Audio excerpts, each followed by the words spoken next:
Welcome to another amateur model building session.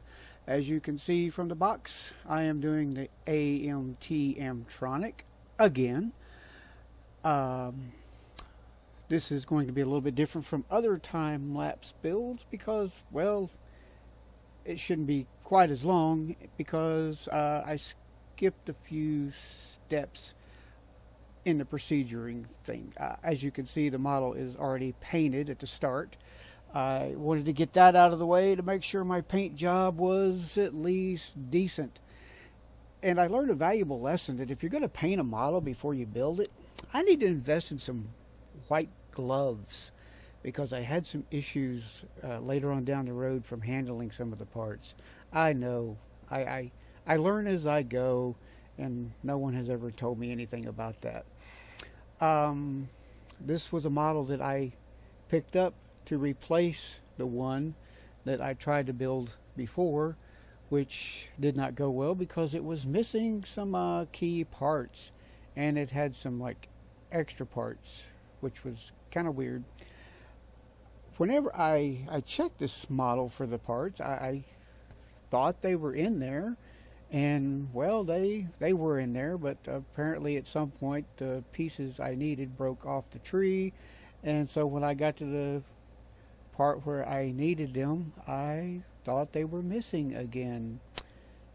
I was wrong. But I was determined to complete this one way or another, missing parts or not. So I had to fabricate what I needed to make the rear wheels work the way I needed them to. One of the things I decided to do very early on was this is going to be a build of the wheeled version, because if you put that much work into the wheels, which wasn't a whole lot of work, but I wanted them deployed just because I thought it looked cooler. When you do it without the wheels, basically you're just building something that looks like a spaceship.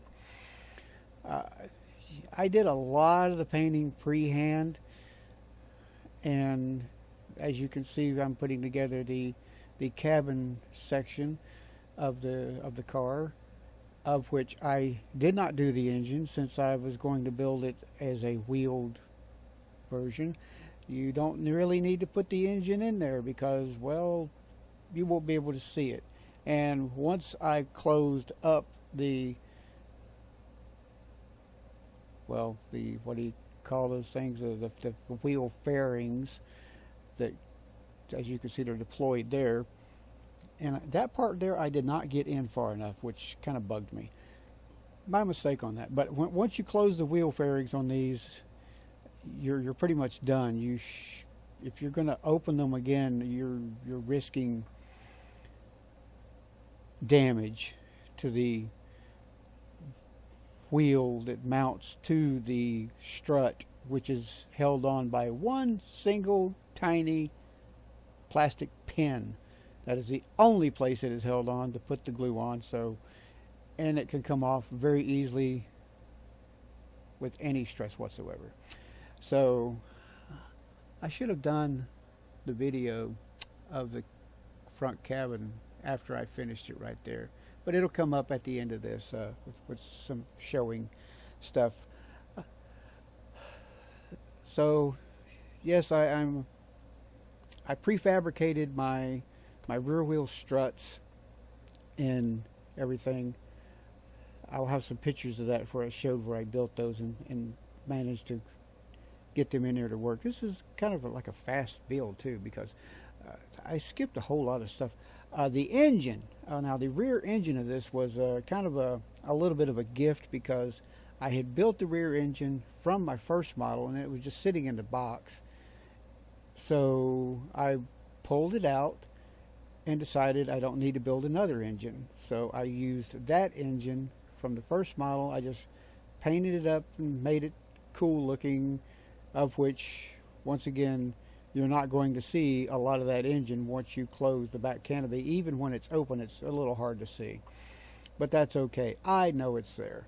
So there I am putting on the doors of this thing, and I tell you, getting everything lined up on this model was a challenge. I'm putting in the windows, and you've got to be really careful with the glue putting those windows in, or you could make a mess somewhere, and that's when you do that, it's not cool. So there I am, mounting in the rear seats of the back cabin area and trying to make sure everything is lined up. I had to do several modifications to the doors, some of the fairings, to that car seat area there. I had to work on it because there's it's a two-section door, one that opens up and a small section that opens down.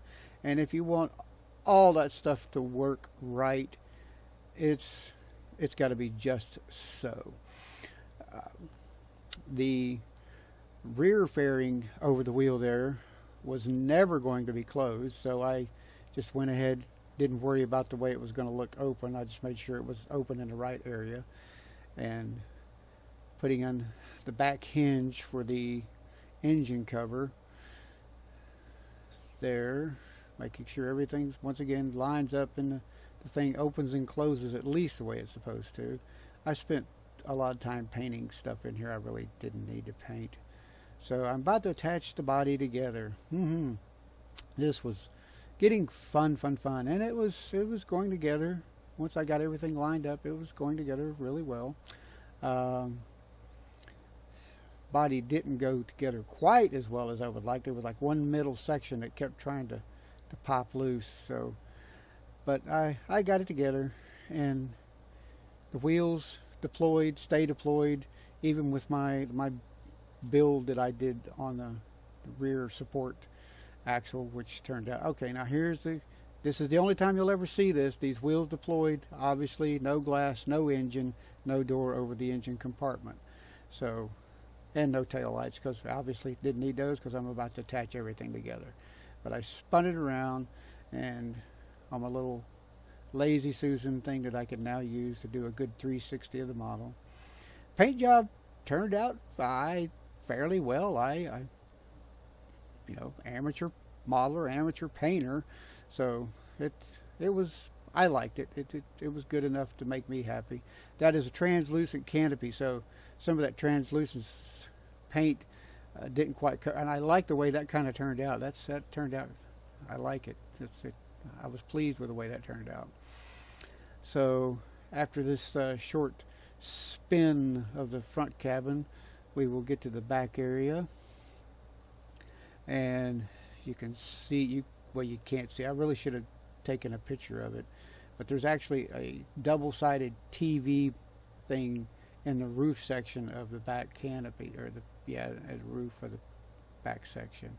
And I put one of my favorite animes, Samurai Jack, inside the TV screen, which is cool. There it is, the whole full piece. Rear wheels deployed, front wheels deployed.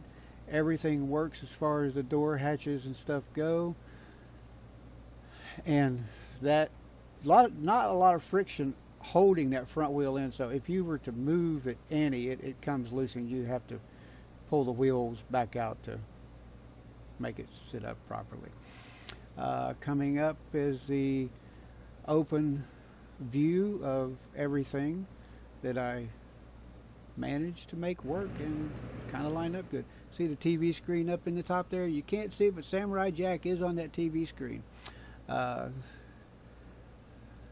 Spinning around and around. I had to prop open the canopy. It wouldn't stay open. I don't think there's any way to there's probably a way to do it. I don't know how to do it. I didn't have time. I didn't feel like I had the time to do it. So it's just propped open, but the rear doors do stay open.